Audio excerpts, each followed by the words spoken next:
Many ancient sites found all over the world can no longer be explained away with currently attested academic opinion.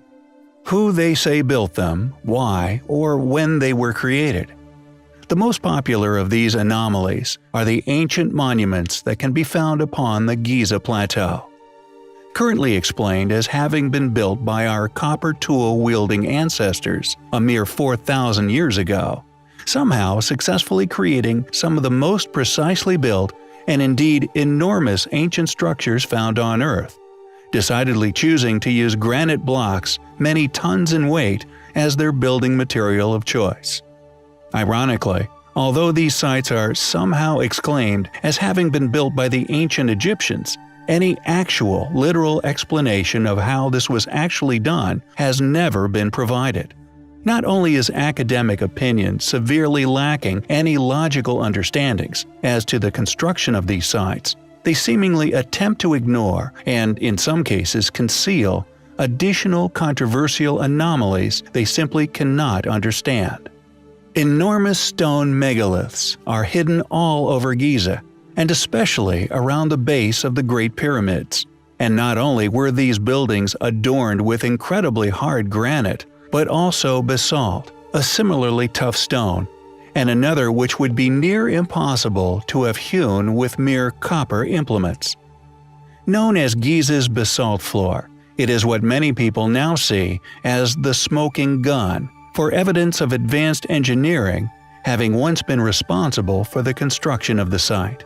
Amongst the remaining fragments of the basalt floor is overwhelming evidence of ancient machinery, telltale precision signatures left on many stones, suggesting high technology was responsible for the shaping of Giza's enormous stones. Cut marks that could only have been left by high-speed disc cutting, striations, precise ridges, and countless other curious features have been thankfully left upon these stones, and these surviving tool marks could one day be used to actually identify the technology once used to build the site.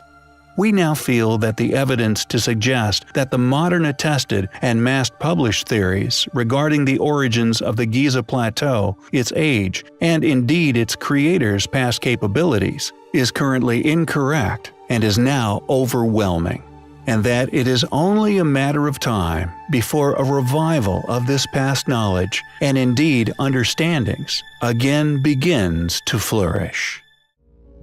We have long stated that there is considerable evidence to suggest that not only the Great Sphinx, but also its accompanying pyramids found dotting the plateau, are far older than currently attested. We have shared the premise that many of the ancient hieroglyphs found all over Egypt are a mere 4,000 years old, while the pyramids and the Sphinx, both conveniently absent any of these same illustrative writings, are far older than this age.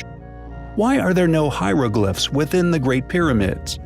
Additionally, why were there never any steps or stairs built into such awkward of structures? Is this a clue to the past function of the Great Pyramids? Were they never intended to be entered by humans? Not only is this absence of Egyptian art a compelling clue, but it also indicates that these structures were not constructed by the same people. If indeed they were constructed by the same people, why did they never document this task? There, in fact, exists an artifact within Giza, once quoted as a must-see artifact by Zecharia Sitchin. This inconspicuous stone, known as the inventory stela, amazingly, is an authentic inventory left by King Khufu. It not only supports most of what we have now come to suspect regarding the plateau, a theory concluded from many different avenues of research, but it is a written description of the Egyptian civilization's activities upon the plateau, including what happened to the Sphinx, or more accurately, Anubis. We have come to suspect that many of the most popular alternative researchers who have spent their careers researching these specific subjects have, just like academia, ignored patently evident materials surrounding the ancient past. Giza's inventory stela, Zecharia Sitchin wrote in his book Journeys to the Mythical Past that the stela was irrefutable proof, provided by Khufu himself, that he did not build the Great Pyramid, and that the pyramid and Sphinx were already there in his time. Predictably, the stela is simply ignored.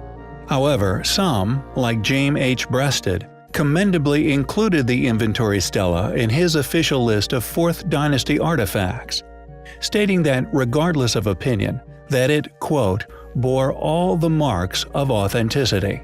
Also, the French Egyptologist Gaston Maspero, whose most famous book, The Dawn of Civilization, stated that the stela was indeed a factual record of the life and deeds of Khufu. Regarding the Sphinx, the text states that lightning once struck the head, destroying a large portion. Khufu then recarved the head into what we see today. He then built his temple in the vicinity of the House of the Sphinx, and interestingly, renovated the Great Pyramid. The stela inventory not only confirms many things we have already come to suspect took place within Giza, but additionally, this mounting evidence is indicating to us that other suspiciously popular, supposed in-depth investigations, often accompanied by expensive trips to said sites, are deliberately inaccurate works of controlled opposition. Regardless of other opinions regarding this matter, we will continue to present what we always have on this channel: truth and honest opinions. As always, thanks for watching. When asked what are the largest, heaviest, and indeed the once most difficult stones to ever have been cut, transported to, and precisely placed within the great structures of the Giza Plateau, we would have previously stated that the granite ceiling blocks found within the King's Chamber in the Great Pyramid were the largest known, with some of these stones weighing as much as 100 tons. However, it turns out that there exist many other stones upon this mysteriously created plateau, which far exceed the pyramid's inner megaliths. Unsurprisingly, these discoveries are rarely shared academically, or indeed to the many people who pay to visit the Giza Plateau each year. The Valley Temple is but one example of these other, less mentioned, marvelously enormous stones, 8 of which are still present within the structure's ruin, the largest of which still being roughly 3 by 3 by 6 meters in size. Furthermore, the same similarly sized stones can also be found within the Khufu Pyramid Causeway Temple. The structure is also rarely discussed or shared by Egyptologists or archaeologists alike. It seems that academics who fear a loss of funding from particular bodies tend to merely ignore that which they are confronted with, which they simply cannot explain. Again, the same enigmatic megalithic blocks can be found in the Causeway Temple of the Mycerinus Pyramid. One finds the same highly eroded, thus extremely ancient stones. It seems that these huge stones seemingly litter the Giza complex, and amazingly, they are successfully ignored merely due to their controversy. Yet the largest to be found anywhere upon this man-made plateau are to be found hidden in plain sight. Overlooked for many millennia, the still remaining foundation stones, upon which much of the east side of the Khufu Pyramid once stood, were not lifted into place, but were indeed transported to this location and precisely placed into position. These stones are so massive and so perfectly dropped into the surrounding landscape that thousands of people have walked right over them every year without ever realizing what they were standing on. Although the true depth and thus complete scale of the block is currently unknown, if it is of a cubic shape, it would appear to be roughly 3/4 the weight of the pregnant woman of Baalbek. She weighs around 1,001 tons, which would make our foundation stone anywhere from 500 to 750 tons in weight. Clearly, a controversial yet incredible discovery, one which takes our understandings of the sheer undertaking that was Giza are still at an early stage. Nonetheless, such discoveries move us one step closer towards finally understanding just who could have built the Great Pyramid Complex of Egypt. There are many places upon our planet that were once home to the many ancient cultures that we are yet to unravel. A large number of these places clearly showing the erosion of an enormous antiquity, with some even rendered unrecognizable, slowly slipping back into the geological features in which they were once placed amongst. However, some of these civilizations were seemingly aware of this fact of time, deciding to create the largest stone structures to have ever graced the earth. These monuments, predictably outlasting the many smaller sites, which have slowly been reclaimed by nature. These surviving sites can still reveal to us some astonishing things regarding our past, and indeed, our future. One begins to wonder whether these monuments' size was a planned strategy for their apparent longevity, or whether their size served another, perhaps more profound purpose. Nearly all of the unexplained or seemingly impossible ruins which dot every continent on Earth are almost always attributed to a civilization incapable of such feats, and often attributed to the same mundane purpose for creation, with rock-cut structures, this almost always being a tomb. Tumulus Hill being a good example of this. Also known as the Hill of Casta, this enormous feature is not a natural formation. Amazingly, this hill, long thought to have been a natural feature, is actually a massive man-made structure. Additionally, the original stone structure, once buried beneath millennia of strata, is actually a 500-meter-long, precisely constructed stone boundary, forming an almost perfect circle, encapsulating what has indeed been explained away as a tomb. Many pyramidal structures all over Earth create compelling alignments, and although these mysterious structures, mounds and monuments, have been explained away as mere burial chambers, the truth is, we just don't know. And the question remains, what were these enormous triangular structures used for? Guarded by sphinxes, most probably Anubis, amazingly, the size of Giza's pyramids are relative to the distance of each of Orion's stars. Is this a mere coincidence? Along with our recent research into clues left regarding an ark, be it Noah's Ark or the Ark of the Covenant, a theory we touched upon previously has begun to present some rather compelling leads connecting these structures, the alignments, star constellations, and a possible purpose for the pyramids. If one pursues past postulations regarding stargates, gateways to an apparent godly realm, etc., etc., you begin to notice links between many ancient beliefs, ancient structures, ancient covenants, and possibly interstellar travel. The double hexagram, now largely recognized as the Star of David, is also the shape realized when connecting many ancient sites upon our Earth. Is this shape also an illustration of an arc? Connecting or visually overlapping two pyramids into one point? What was the Ark of the Covenant? Did it power the pyramids? Did it once reside within the Great Pyramids? Many questions left still remain unanswered, although we finally may be on our way to answering them. In Mystery History's opinion, the ancient ruins found upon the plateau of Giza are some of, if not the most, heavily debated, heavily guarded, and most academically protected ancient site on Earth. Yet it remains one of the most talked about, mysterious, intriguing, ancient stonework of them all. Many people are now aware of the anomalies, which were once tightly controlled secrets surrounding the exterior features of the build, and more importantly, the achievements that these feats once were. These inexplicable factors, the size of the megalithic exoskeleton, the vastly different ages of the casing stones, are now thought by many as the defining motive for a cover-up regarding the pyramid's true age and original purpose. Media blackouts, counterintelligence, and many other outlandish conspiracies now rife among the research of the site, from giants to UFOs.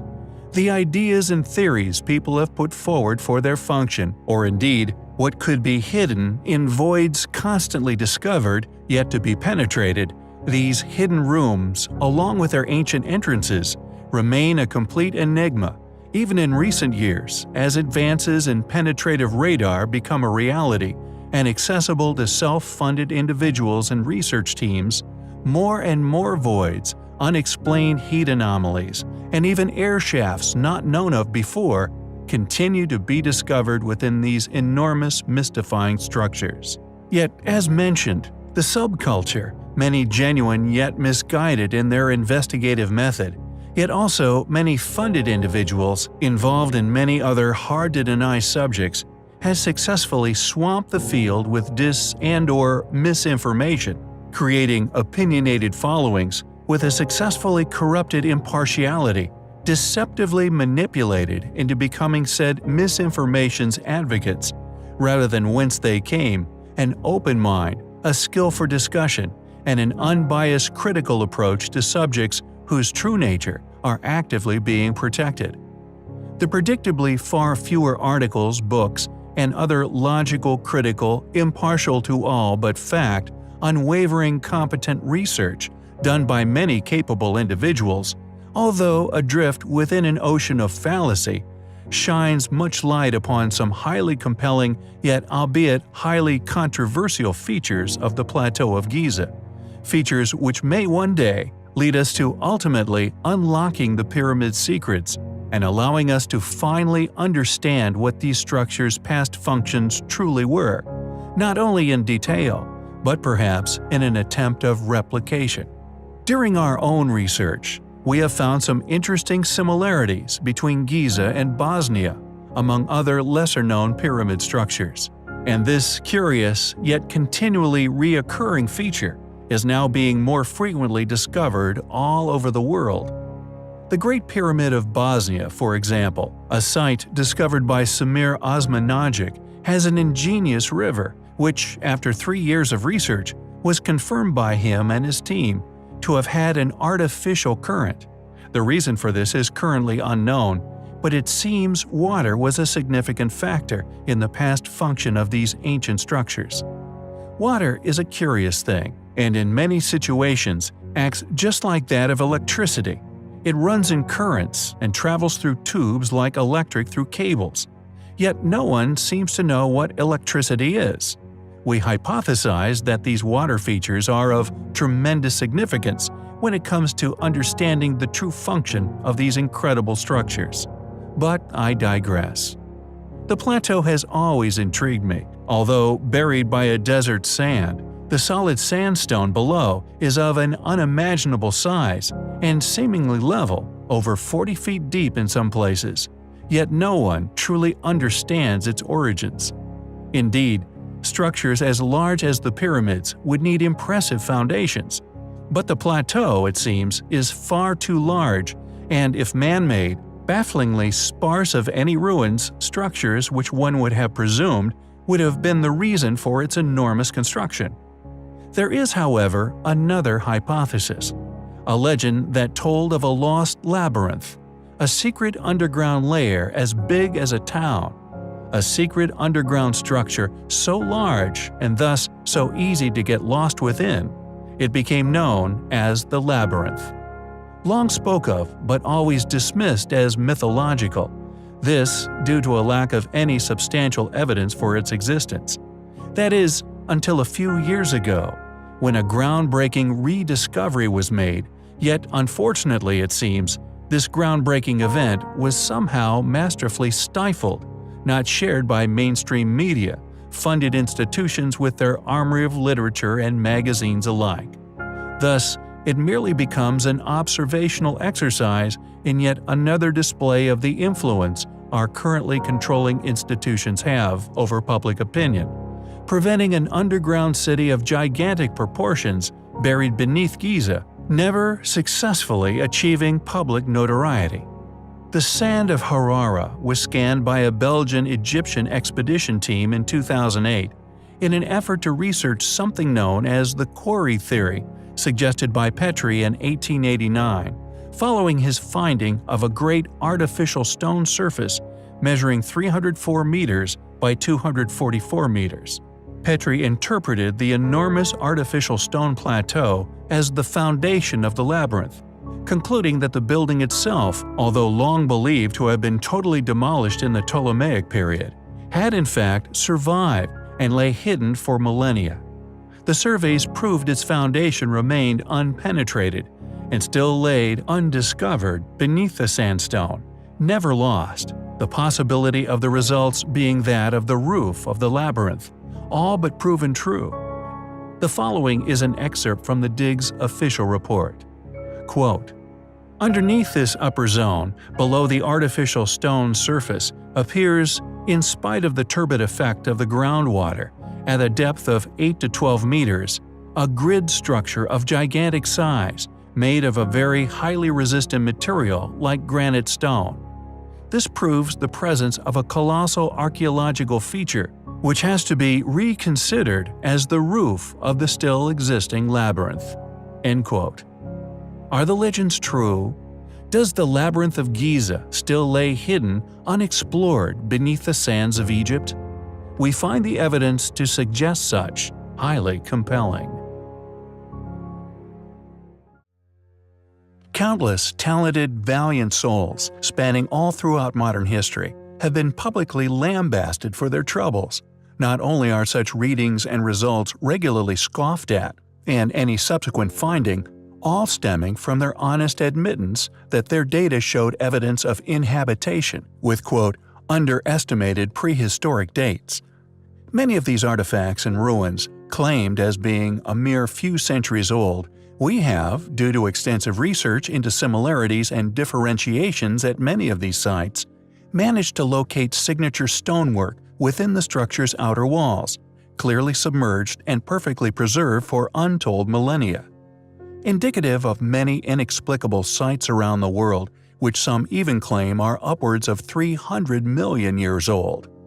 The Great Pyramids, along with their Great Sphinx, we feel, with the substantial evidence we have previously put forward, is a treasure trove of examples, for when one becomes aware of Giza's anomalies at least, can expose those fed a lie, the impossibilities within said conspiracy theory, and begin to realize more and more unexplainable anomalies, helping others to realize just how impossibly difficult these structures would have been to create.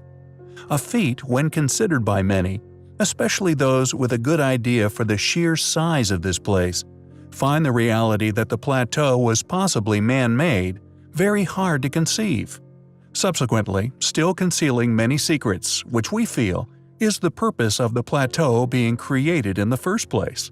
And although it seemingly spans far from the feet of the gigantic pyramidic trio and their accompanying sphinx, we feel this was deliberate and not naturally formed. According to computer engines, the stresses within the Great Pyramid itself were perfectly calculated. However, the main strut or lintel in the Grand Gallery is cracked, indicating pulley systems or other heavy technology was still atop the structure once built. This extra weight has been hypothesized was an oversight. Furthermore, any attempts to reconstruct these incredible buildings by using computer systems to simulate supposed slave attempts, we still, to this day, cannot find a valid working technique. However, if one ups the size of the being, their strength, and indeed their intellect, not only were the pyramids within reach, but also many other baffling megalithic areas, such as polygonal masonry, all could be explained. Additionally, along with this hypothesis, many giant-sized sarcophagi have been found throughout Giza, yet we feel covered up, dismissed as clearly what they are tombs, in favor of explaining them away as storage cases. Who built ancient Egypt? When did they build it? How did they build it? Questions which need to be answered, questions which we find highly compelling.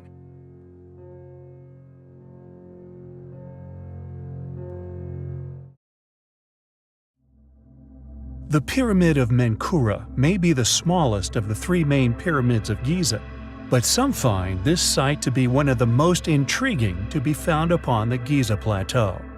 Not only does the pyramid still possess casing stones of a polygonal style, nearly identical to that found throughout ancient Peru, and indeed now discovered globally, but it also possesses gigantic ancient megalithic blocks, exposed for all to see.